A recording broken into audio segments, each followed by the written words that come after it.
Beep, beep, beep, beep, beep. Welcome to the Court of the Edijester. How are we, everybody? Here we go. In the continuing, the continuing story of Muddy Walrus, and now the individual known as Sandy Brindley, who is head of Rape Crisis Scotland, and to what degree do people know about what has been going on? This is an ongoing situation, and one that I think is going to bring light to many people in regards to this nonsense about men pretending to be women and then taking their jobs. Before we start, want to be a warrior teacher? Today's your last day. We're starting tomorrow. I'm very excited to see them. Anyway, buy me a coffee, usual stuff. Subscribe, notifications, etc. All the links to today are in the doobries. And please do comment and let me know what you think. We're going to begin with a tweet from J.K. Rowling, the wonderful J.K. Rowling, who is responding to a tweet from Feminist. Now, it's the Feminist one I'm going to go into detail on because there's more detail there. But as you can see here, J.K. Rowling is saying, I've been aware of one of the incidents described in this thread for a long time because I know people involved. I'm posting this in response to the head of Rape Crisis Scotland's attempts to use rape survivors as human shields for her own career. Well, this woman, Sandy, she's got to go. Sandy Brindley, she's got to go. It's extraordinary, isn't it? We're uncovering all these different characters in various situations, from the BMA to the insanity of the world of midwifery, which I covered yesterday, and now moving back into the continuing story of Muddy Walrus. So we've got Feminist here, you see, look, at rather long at. I'm not going to read it out, Feminist, but there it is for anybody who wants it. The links will be downstairs. So here goes. The conference I attended at Edinburgh University earlier this year was specifically about discussing and tackling rates of sexual abuse occurring on all campuses. So an overarching topic there. The panel was a mix of academics and Edinburgh University staff. There was one student on the panel, a female, who happened to be a trans activist. More of this later. As I read the information about the forthcoming conference, I noticed that Professor Sharon Cowan, another name here, also a major trans activist and partner of Sandy Brindley, CEO of Rape Crisis Scotland, was going to be on the panel also.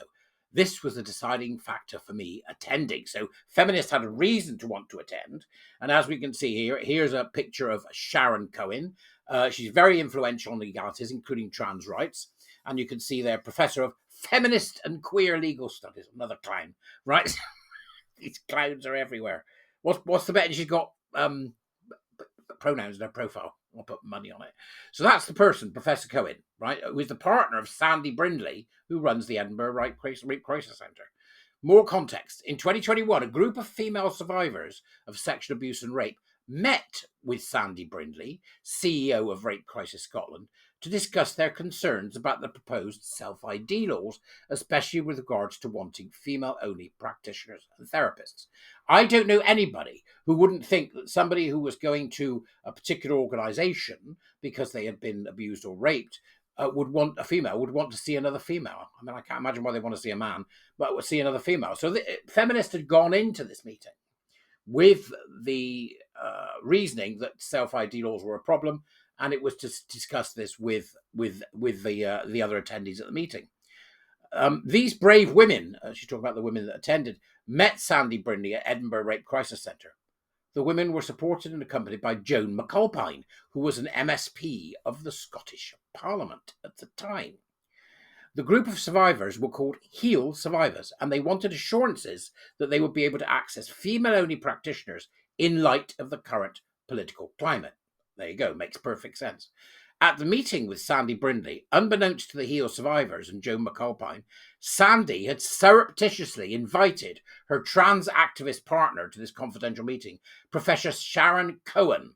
That's the one I just showed you the picture of, who's a professor of queer studies, or one of those nonsense made up things. Sharon Cowan was not introduced at this meeting. The women thought she must be another survivor just like them. So this Sandy Brindley character did a gotcha on women who'd been sexually abused and raped. A gotcha. She brought in her partner, who's this genderqueer professor, to discuss self-ID. I imagine because she knew she didn't have any ammunition or wouldn't know what to say. Then they didn't introduce her. It's absolutely unconscionable. Absolutely unconscionable. It really is. Subsequently, when one of the women was sharing her concerns about the prospect of not being guaranteed a biological female practitioner, Sharon Cowan started to berate this woman in front of everyone, thus re-traumatizing this woman and the group, inferring that these women were bigoted for wanting a female worker and not biological man who identified as a woman to be their therapist practitioner, i.e. a bloke. These women were not given any assurances at this meeting that they would get trauma-informed care, including female workers. Sandy Brindley broke the anonymity of these survivors and broke their trust by having her trans activist partner present at this meeting, as it was clearly a nefarious agenda at play. You're damn right. It was an act of intimidation. Unsurprisingly, these women were devastated. Now, says Feminist, back to me deciding to attend this conference at Edinburgh University. I went there for the sole purpose to challenge Professor Sharon Cowan on her repugnant behaviour towards the HEAL survivors, and in light of the nature of the conference regarding sexual abuse on campus. So I booked my place on this conference and I went along. Prior to going, I reread some of Professor Cowan's published academic papers just to remind myself again what I was dealing with. This will become clear shortly. At the conference, arrived, purposely took a seat further at the back in case I got recognised. Mostly students were attending this conference in what appeared to be a normal uni classroom. The room was packed with the panel seated at the front. The panel discussed the huge rates of sexual abuse, including rapes, at all of the university campuses. It was pretty clear this is a massive scandal and that Edinburgh University were not dealing with the situation well. Even the reporting system in place was not working effectively, nor were the number of incidents being properly documented. The number of incidents in the hundreds. Let that sink in. Much was said about the need to create safe spaces on campus. The words were echoed again, and these words were echoed again and again. It appeared to me that these issues were not being properly addressed by Edinburgh University, and obviously young women were mostly the victims. Towards the end of the panel discussion, even Professor Cowan mentioned the need for safe spaces for victims of sexual abuse on campus. I couldn't believe my ears. So I decided to use her comments to then segue into what I wanted to say to her during question time. Then question time comes up. I waited till approximately 4 people asked a question of the panel before I came in, with my notepad ready. Now for the fun part. My turn to ask the panel. I thanked the panel first for highlighting the need to create safe spaces on campus. I then turned to address Professor Cowan. I began by acknowledging her mention of the importance of safe space for survivors. I asked her how she can mention the need for safe spaces for survivors of sexual abuse when she berated the HEAL survivors at a confidential meeting at Edinburgh Rape Crisis Centre because these survivors wanted female-only practitioners, trauma-informed care. I also mentioned that the survivors did not know who she was and that it wasn't appropriate in any way for her even to be there. I told her she re-traumatized these women, shaming and berating them for wanting female-centered care.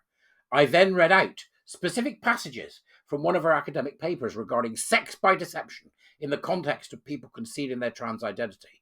Her paper, an apologist piece, has some very, very questionable hypotheses. Unsurprisingly, she didn't look happy and invited me for a chat afterwards in her office. I didn't go. I did, however, have trans activists going a bit mental at me during the conference for having the temerity to hold Professor Sharon Cowan accountable publicly. I will now be posting the academic paper in question on this thread shortly. I did think about writing a piece about this experience afterwards, but to be honest, I was incredibly jaded. Luckily, I wasn't assaulted during or after the conference, but I did get a lot of SHIT. Right? And then that goes into replies.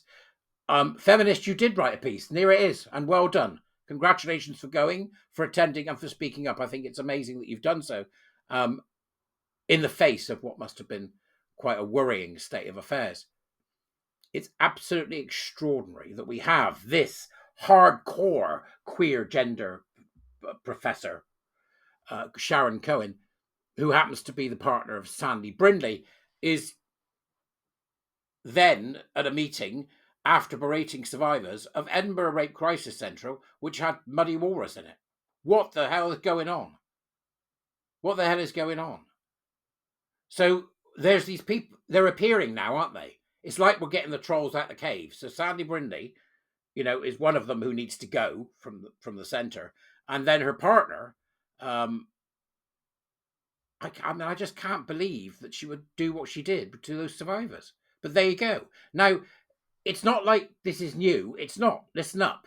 Wings Over Scotland posted August 2020, almost a year before Maggie Chapman and Sandy Brindley put Muddy Walrus in charge of Edinburgh Rape Crisis Centre. They knew he was. There are no excuses. Brindley must go. And there's a cracking thread there from Sarah Stewart, who writes under The Lies They Tell. Sarah's always takes one for the team, goes to lots of meetings. You can read there some very serious stuff from Sarah in 2020. If you'd like to click on it, the links are all in the downstairs in the Tubers as usual. And then in 2016, Harper Love says, with a link there to a publication from Parliament, MPs knew in 2016.